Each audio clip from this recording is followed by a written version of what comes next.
சிவாய நமஹ. அடியாருக்கு அடியன் சந்தோஷ் திரிவேணி சிவாச்சாரியார். வரக்கூடிய இந்த பிப்ரவரி மாதம் 17ஆம் தேதி அதுலேருந்து பார்த்தீங்க அப்படின்னா அதன் பிறகு மார்ச் மாதம் 3ஆம் தேதி இந்த 15 தினங்கள் அப்படிங்கிறது ஒரு ஒரு விசித்திரமான கிரகங்களினுடைய சேர்க்கை ஏற்படுதுங்க. சற்றேறக்குறைய பார்த்தீங்க அப்படின்னா 8 கிரகங்களினுடைய அந்த அமைப்புகள் ஒன்று சேர்கிறது. இல்லை முக்கியமாக பார்த்தீங்க அப்படின்னா கும்பராசியில் சூரிய பகவான், சனி பகவான், ராகு பகவான், சுக்கிர பகவான், அப்புறம் புத பகவான் இல்லைங்களா, இந்த கிரகங்களினுடைய சஞ்சாரமும் இருக்குது. கூடுதலாக சந்திரனும் அதே இடத்துல வந்து இருக்கார். அதனுடைய நேர் சரியாக சமசப்தமத்தில் ஒரே கோட்டில் கேதுவும் வராரு. இப்படி பார்த்தீங்க அப்படின்னா கிட்டத்தட்ட ஒரு 8 கிரகங்கள் குரு நீங்களாக எல்லா கிரகத்தினுடைய சேர்க்கையும் ஒரே நேர்கோட்டில் வருது. இது 15 நாட்கள் அப்படியே இருக்குது. இந்த சந்திரன் மட்டும் அப்படியே விலகி மறுபடியும் என்ன பண்ணுறாருன்னா 3ஆம் தேதி அவர் வந்து அந்த சிம்மத்தில் வரும்போது எல்லாமே ஒரே நேர்கோட்டில் மறுபடியும் வருது. அன்றைய தினம் கிரகணம் வேற வருது. இந்த 3ஆம் தேதி கிரகணம், சந்திர கிரகணம் வருது. எப்படியான ஒரு அமைப்பு சேருகிறது.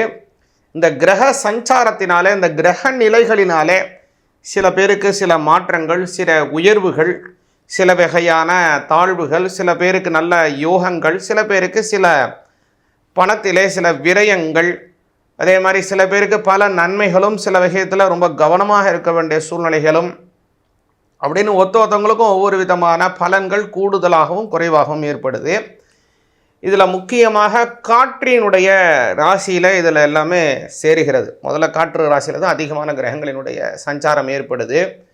இது கேது கிரஸ்தமாக வரக்கூடியது. அது வந்து ஃபைரி சைன், இது ஏரி சைன், அது ஃபைரி சைன். அதனால் காற்று சார்ந்த விஷயங்கள், அதே மாதிரி நெருப்பு சார்ந்த சில விஷயங்களினாலே சில உபாதைகள் ஏற்படுவதற்கான வாய்ப்புகள் இந்த 15 நாட்கள் இருக்குது. அதனால் இந்த காலத்தில் ரொம்ப கவனமாக இருக்க வேண்டிய காலமாக இருக்கிறது.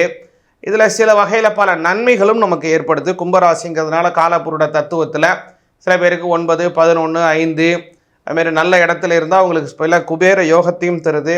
ஒரு சில பேருக்கு சில விரயங்களையும் தருது. அது என்னென்ன பலன் நமக்கு இருக்குது, எப்படி நம்ம அதுலேருந்து வழிபாடு செய்யணும், என்ன செய்யணும், இந்த சமயத்தில் எப்படிலாம் நம்ம நடந்துக்கணும் அப்படிங்கிறத ஒரு விரிவாக இந்த பதிவில் பார்ப்போம். ஒவ்வொரு ராசிக்கும் தனித்தனியாக பார்ப்போம். விருச்சிக ராசிக்கு பார்த்தீங்க அப்படின்னா இந்த கிரகங்களினுடைய சஞ்சாரம் அப்படிங்கிறது கவனிச்சிங்க அப்படின்னா 4ஆம் இடத்திலே சரிகிறது.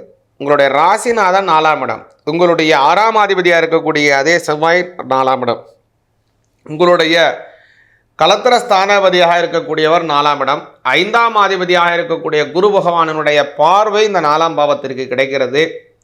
அடுத்ததாக பார்த்தீங்கன்னா 11ஆம் அதிபதியும் 4ஆம் இடம், அதே மாதிரி 9ஆம் அதிபதியாக இருக்கக்கூடிய சந்திரனும் அங்கே சேருகிறார். 10ஆம் அதிபதி ஜீவனஸ்தானாதிபதி அவரும் 4ஆம் இடம். இல்லை தனாதிபதி குரு, அந்த குருவினுடைய பார்வையும் கிடச்சிருது. அப்போது 4ஆம் இடம் ரொம்ப வலிமையாகுது. சொந்த வீடு வாங்கக்கூடிய யோகம் உங்களுக்கு ஏற்படுதுங்க. நான் சுவாமி, நாங்கள் ரொம்ப நாளாக வாடகை வீட்டில் தான் இருக்கோம், நீங்கள் சொல்கிறத கேட்க சந்தோஷமாக இருக்கு, ஆனால் கிடைக்குமா அப்படின்னு நீங்கள் நினைக்கலாம். சர்வ நிச்சயமாக கிடைக்கும், நிச்சயமாக கிடைக்கும். திடீர் அதிர்ஷ்டங்கள் உண்டு விருச்சிக ராசிக்காரங்களுக்கு. ஏன்னா அர்த்தாஷ்டம சனி, அஷ்டம குரு படாத பாடுபடுத்தின்னு இருக்கு. இருந்தாலும் கூட இப்போ தற்காலிகமாக இதுலேருந்து கொஞ்சம் விடுதலை நடக்க போது. சனியும் மாறப்போகிறார், குரு மாறுறாரு. குரு 9க்கு வராரு, சனி வந்து 5க்கு போகிறார். அர்த்தாஷ்டம சனி, அஷ்டம குருவினுடைய பெரிய கெடுதல்கள் எல்லாமே விருச்சிக ராசிக்காரர்களுக்கு இனிமேல் கிடையாது. அதனால் சொந்த வீடு வாங்கக்கூடிய யோகம் நிச்சயமாக உண்டு. ஆல்ரெடி வீடு வாங்கியிருந்தால் கூட திரும்ப இன்னொரு இடம் வாங்குவீங்க. இல்லாட்டி ஒரு முதலீடு செய்வதற்காக ஒரு இடம் போட்டு டெனண்ட்டுக்கு விட்டு வாடகை கொடுக்கறதுக்காக நீங்கள் செய்ய போகிறீங்க. அதாவது முக்கியமாக விருச்சிக ராசிக்காரங்களுக்கு பலனாக இருந்த கடன்கள் எல்லாமே நிவர்த்தியாக போகுது. அவங்க பேரில் கடன் இருக்குது, இவங்க பேரில் கடன் இருக்குது, ஜொல் லோன் இருக்குது, வீட்டின் பேரில் கடன் இருக்குது, வாகனத்தின் பேரில் கடன் இருக்குது. இது சரியாயிடுமா, அது சரியாகுமா, எப்போ சரியாகும் எல்லாம் யோசிச்சுக்கிட்டே இருக்கீங்க இல்லையா விருச்சிக ராசிக்காரங்க.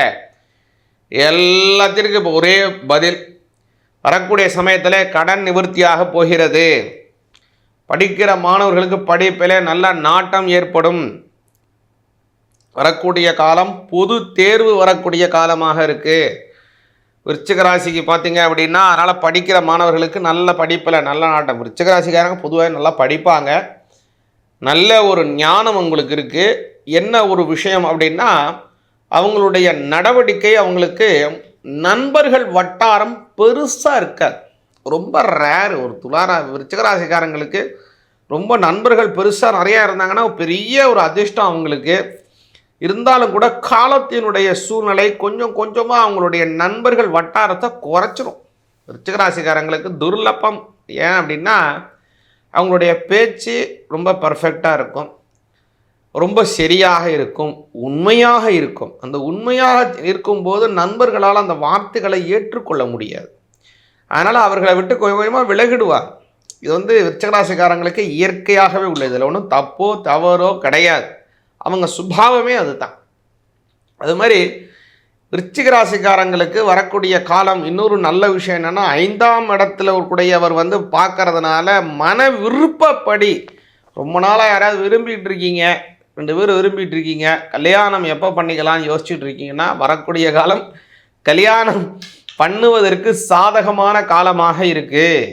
விருச்சிகராசிக்காரங்களுக்கு கல்யாணம் கைகூடும், பல நன்மைகள் உண்டு. குழந்தைகள் பார்த்திங்கன்னா குமரகுருபர்கள் எழுதிய இந்த சகடகலா வள்ளி மாலையை பாராயணம் பண்ணுங்க. படிப்பில் நல்ல நாட்டம் ஏற்படும், நல்ல உயர்வுகள் ஏற்படும். அதுமாதிரி விருச்சிகராசிக்காரங்க முருகனை வழிபாடு செய்ய வரக்கூடிய காலம். செவ்வாய் உங்களுடைய ராசிநாதனாக இருக்கிறதுனால முருகன் வழிபாடு விருச்சிகராசிக்காரங்களுக்கு மிக மிக அவசியம். செவ்வாய்க்கிழமையில் செய்வது ரொம்ப ரொம்ப உகந்தது. இதை செய்து வந்தீங்க அப்படின்னா இந்த சேர்க்கையினாலே நன்மைகள் அதிகமாகவே நிச்சயமாக உங்களுக்கு கிடைக்கும். சிவாய நமக.